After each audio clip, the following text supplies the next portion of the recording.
Do your friends hate you? Mine too. uh, this, a lot of people don't seem to like the flamethrower too much, especially for higher difficulties. I can't say a lot of people, but I don't see a lot of people using it. Let's just say that. And I get why. It can be kind of an irritating gun to use, but I did find a build that might help you out. If you like it, maybe it'll help you play it a little bit more, keep you alive longer, I should say. Uh, and this is with the Artemia MK3 Purgation flamethrower. It's a great horde clearing weapon. You're gonna need something to keep you up for as far as melee goes, but it absolutely goes well with the Zealot stealth build. So, as far as the weapon, I did get plus 20% sprint efficiency and then plus 20% damage against infested enemies.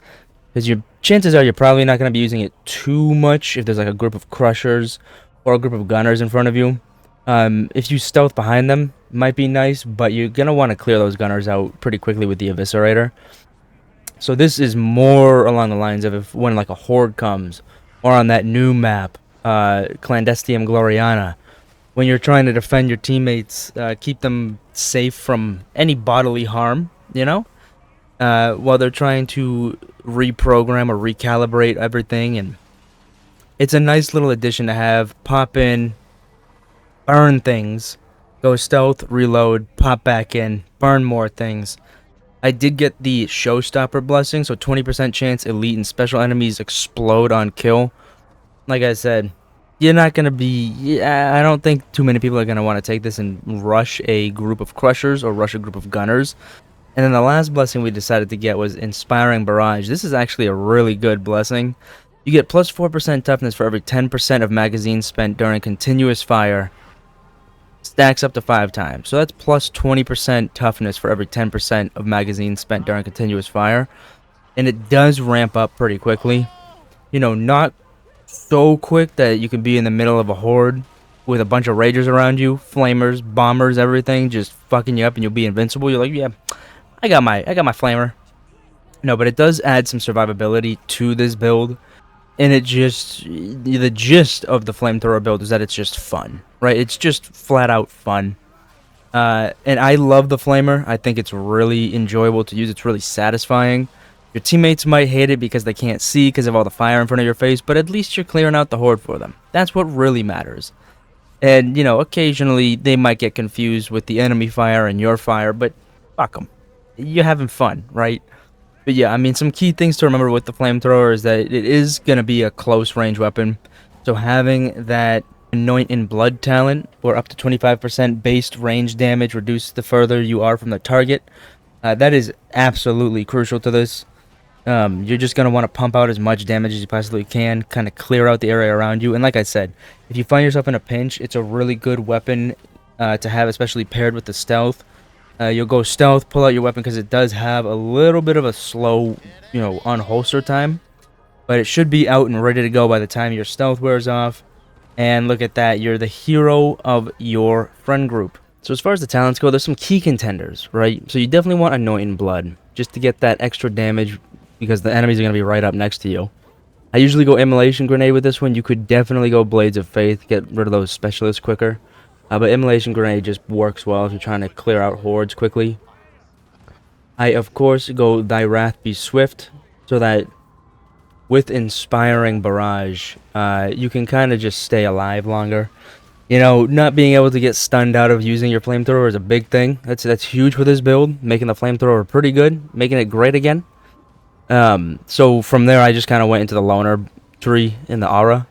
But you could definitely swap it out for Beacon of Purity, or I usually do always have Holy Revenant and Until Death.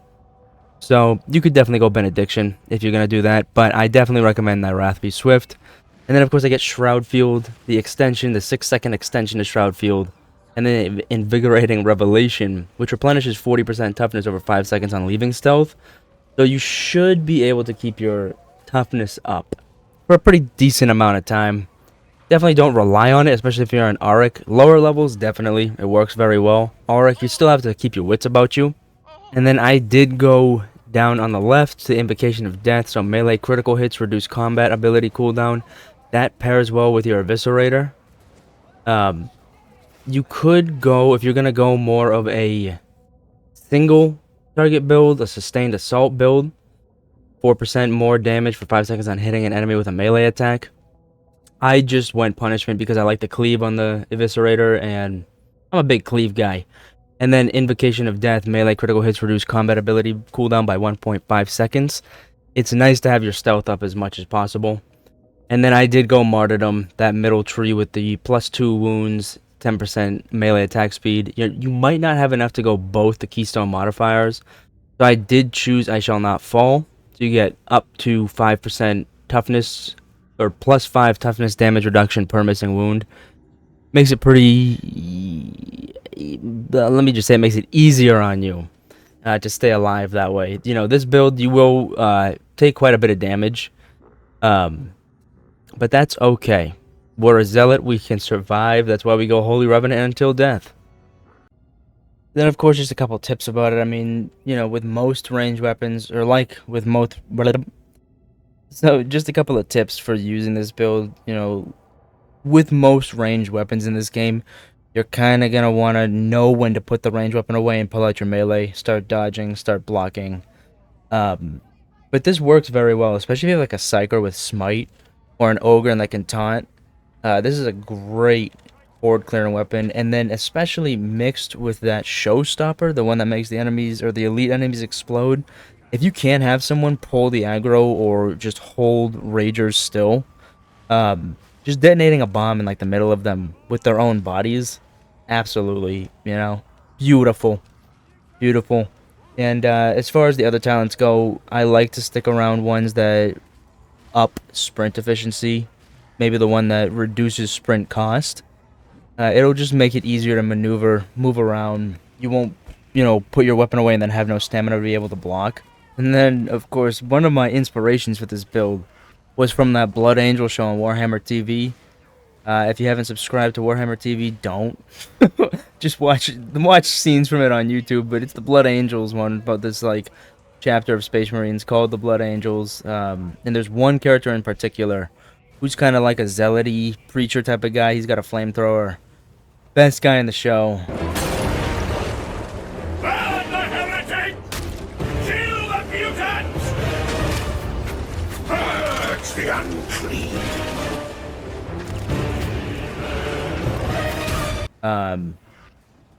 I'll just leave it at that. Let me know if you've seen that show. But yeah, anyways, have fun purging the unclean, burning the heretics, roast them, maybe have a little bit of a snack after, yeah? A little charred heretic flesh. But yeah, let me know how you like this build, and I'll see you guys in the next video. Take care.